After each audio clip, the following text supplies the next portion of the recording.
This channel does not promote any violent, harmful, or illegal activities. All content provided by this channel is meant for an educational purpose only.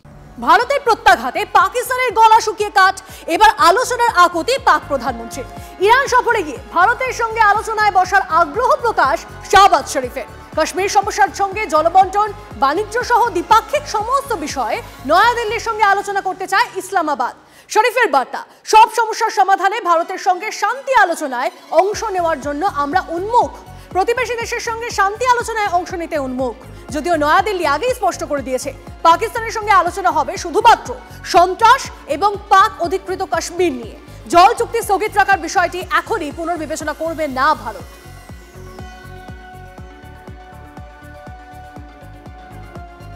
তাহলে কি আলোচনা হবে নাকি হবে না, বিষয়টি কোন জায়গায় দাঁড়িয়ে রয়েছে, সমস্তটা নিয়ে আমরা কথা বলেছিলাম আন্তর্জাতিক সম্পর্ক বিশেষজ্ঞ অনিক চ্যাটার্জির সঙ্গে। তিনি ঠিক কি জানিয়েছেন শোনাবো।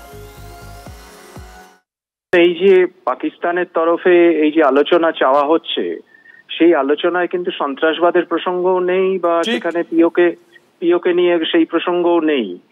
এবং পাকিস্তান সবসময় যেটা চায়, তৃতীয় পক্ষকে নিয়ে কাশ্মীর নিয়ে আলোচনা হোক, সেটা ভারত একেবারেই মেনে নেবে না। ফলে এই যে দুটো দেশের দৃষ্টিভঙ্গি আলোচনার ক্ষেত্রে সম্পূর্ণ আলাদা, এবং এক্ষেত্রে আলোচনার টেবিল অবধি যাওয়ার আগেই দুটো দেশের যেহেতু দৃষ্টিভঙ্গি পার্সপেক্টিভ সম্পূর্ণ আলাদা, ভারত চায় সন্ত্রাসবাদ নিয়ে আলোচনা হোক, পিওকে নিয়ে আলোচনা হোক, আর পাকিস্তান চাইছে যে তৃতীয় পক্ষকে ইনভলভ করে কাশ্মীর নিয়ে আলোচনা হোক, যেটা ভারত কোনোদিনই মেনে নেবে না। ফলে এই আলোচনা দিকে ভারত এগোবে বলে আমার মনে হয় না। পরে খবরে আসি, বিশ্বমঞ্চে পাকিস্তানকে তীব্র আক্রমণ অভিষেক বন্দ্যোপাধ্যায়। এটা একটা গেম। নবদ্বীপ পুরসভার চেয়ারম্যানের মুখে উল্টো কথা। তৃণমূলের কোনটা সত্যি ভিডিও পোস্ট করে খোঁচা বিজেপি, কোনটা মুখ আর কোনটা মুখোশ, প্রশ্ন তুলে কটাক্ষ শুভেন্দু অধিকারী। অভিষেকের ভূমিকা বিজেপির হজম হচ্ছে না, পাল্টা Kunal Ghosh. I have said that Pakistan needs to be taught a lesson in the language they understand. If terrorism is a rabid dog, Pakistan is a wild handler. পৃথিবীতে বহু গেম হয়, গেম মানে খেলা। সব গেমের নাম জানি না, এটা একটা গেম। নিজেরাই মেরেছে এই ভারতবর্ষের মানুষকে, একটা তো দেখাতে হবে। তো এটা একটা প্রহসন, প্রহসন পরিষ্কার নির্দ্বিধায় বলছি, এটা প্রহসন। ব্যাপার হলো ওরা তো অনেক লীলা করে, রাম মন্দিরে কত লীলা করেছে, রাম মন্দির এখন কেউ যায় না। যত লীলাই করুক, মানে জগন্নাথ এসে পড়ছে মমতা ব্যানার্জির হাতে, ওরা কোনো ঠাকুর ধরে পারছে না এখন। অমিত শাহ তো একজন শ্রীকৃষ্ণ, এখন কি আবার কোন লীলা করছে, তো মকবিল করে রেখে দেবে। অভিষেক বন্দ্যোপাধ্যায় পাকিস্তানকে পাগলা কুকুর বলছে, আর ববি হাকিম বলেছিলেন মিনি পাকিস্তান। আপনি খুঁজে নেন একটা মুখ একটা মুখোশ, কোনটা মুখ আর কোনটা মুখোশ খুলে নেন। এটা তো সবাই দেখতে পাচ্ছেন, দেশের যোগ্য প্রতিনিধি, বাংলার ছেলে, ভারতবর্ষের ছেলে, এখন রাজ্য বিজেপি এটা হজম করতে পারছে না। অভিষেক একটা করে এত সুন্দর ইংরেজিতে রাজনীতি সচেতন, আন্তর্জাতিক সমীকরণ সমস্ত মিলিয়ে ভারতবর্ষের প্রতিনিধিত্বে একটা করে বক্তৃতা দিচ্ছে, আর রাজ্য বিজেপি দেখছে আর জ্বলছে, লুচির মতো ফুলছে। দেখছে আর জ্বলছে, লুচির মতো ফুলছে। রাজ্য বিজেপির অক্ষম ঈর্ষা। আরে কেন্দ্রীয় সরকারের প্রতিনিধি দলে অভিষেক বন্দ্যোপাধ্যায় গেছেন এবং বেস্ট পারফর্মার।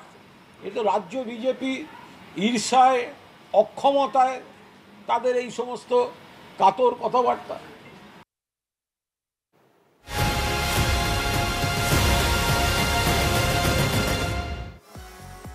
বাংলার দুয়ারে দুর্যোগ, বঙ্গোপসাগরে ঘনীভূত হচ্ছে নিম্নচাপ। উত্তর পশ্চিমে বঙ্গোপসাগরে জন্ম ঘূর্ণাবর্তের। নিম্নচাপের প্রভাবে বৃষ্টির দাপট বাড়বে বঙ্গে, এমনটাই খবর পাওয়া যাচ্ছে। আর ঠিক কি আপডেট রয়েছে শহর কলকাতায় এই মুহূর্তে কি পরিস্থিতি হয়ে রয়েছে, সমস্তটাই জানবো। আমাদের প্রতিনিধি সৌভিক আমাদের সঙ্গে রয়েছেন। সৌভিক, দেখো, হাওয়া অফিসের তরফ থেকে যেটা জানানো হচ্ছে, যে ঘূর্ণাবর্তটি ছিল সেটা কিন্তু আজকের অর্থাৎ বঙ্গোপসাগরের উপর সেটা নিম্নচাপে রূপান্তরিত হওয়ার সম্ভাবনা রয়েছে এবং এই নিম্নচাপের ফলে কিন্তু দুই বঙ্গে অর্থাৎ উত্তরবঙ্গ এবং দক্ষিণবঙ্গে বৃষ্টির পরিমাণ কিন্তু অনেকটাই বাড়বে। আমি প্রথমে যদি কলকাতা দিয়ে বলি, তাহলে কলকাতায় কিন্তু আজকের বিক্ষিপ্ত বৃষ্টি কিন্তু আগামীকাল, যেহেতু আজকের এই নিম্নচাপ তৈরি হবে, তারপরে কিন্তু আগামীকাল থেকে কিন্তু কলকাতায়ও ভারী বৃষ্টির সম্ভাবনা রয়েছে। পাশাপাশি 2 চব্বিশ পরগনা, 2 মেদিনীপুর, হাওড়া, হুগলি, কোনো জায়গায় ভারী থেকে অতি ভারী পর্যন্ত বৃষ্টি রয়েছে। পাশাপাশি উত্তরবঙ্গের দিকে যদি তাকাই, উত্তরবঙ্গে 2 দিনাজপুর, মালদা এবং উপরের যে 3টি জেলা রয়েছে অর্থাৎ দার্জিলিং, কালিম্পং, আলিপুরদুয়ার, কোচবিহার, সেই জায়গাগুলোতেও কিন্তু ভারী থেকে অতি ভারী বৃষ্টির সম্ভাবনা। এবং নিম্নচাপ যেহেতু এই বঙ্গোপসাগরের উপর থাকবে এবং হাওয়ার গতিবেগ থাকবে, তার জন্য কিন্তু মৎস্যজীবীদের সমুদ্রে যেতে মানা করা হয়েছে এবং এই বৃষ্টির পূর্বাভাস কিন্তু আগামী 4 থেকে 5 দিন থাকবে, অর্থাৎ আগামী শনিবার পর্যন্ত এই বৃষ্টি কিন্তু ভালো মতোই হবে এবং কলকাতাতেও কিন্তু সেক্ষেত্রে ভারী বৃষ্টির সম্ভাবনা রয়েছে এবং যে বর্ষা কিন্তু আগামী 2 থেকে 3 দিনের মধ্যে দক্ষিণবঙ্গের আপডেট নিলাম, দক্ষিণবঙ্গে কি হতে চলেছে সেটার একটা আপডেট নিলাম। উত্তরবঙ্গের কি পরিস্থিতি সেখানকার ছবি অবশ্যই আমরা দেখাবো, তবে আপনাদেরকে জানিয়ে রাখি শহর কলকাতায় কিন্তু বেশ কিছু জায়গায় নিচু এলাকায় জলমগ্ন হওয়ার একটা আশঙ্কা রয়েছে। পাহাড়ি এলাকাতে ধস নামতে পারে সেই আশঙ্কাও রয়েছে। আমাদের প্রতিনিধি রনি আমাদের সঙ্গে রয়েছেন, সরাসরি রনির সঙ্গে কথা বলবো। রনি, পাহাড়ি এলাকায়ও ধস নামার আশঙ্কা রয়েছে, আগামী 2-3 দিনে ভারী বৃষ্টিপাতের পূর্বাভাস রয়েছে, কতটা প্রস্তুত সেখানে, প্রস্তুতি কতটা নজরে আসছে? দেখো তঞ্জিষ্টা, একদমই তাই। যেহেতু এখানে অধিকাংশ নদী পাহাড়ি এলাকা, স্বাভাবিকভাবে যেভাবে 2 দিন ভারী বৃষ্টির কথা বলা হয়েছে, তাতে জলস্ফীতি দেখা দিবে। একাধিক পাহাড়ি নদী, বিশেষ করে জলঢাকা, ডায়না, তিস্তা, রায়ডাক, শঙ্কু, সেই সমস্ত নদীগুলো জলস্ফীতি দেখা দিবে। সেই সাথে পাহাড়ি এলাকা বরাবরই বৃষ্টির সময় কিন্তু ধস দেখা দেয়। কিছুদিন আগেও যে বৃষ্টি হয়েছিল তাতে কিন্তু রনি সঙ্গে থাকো।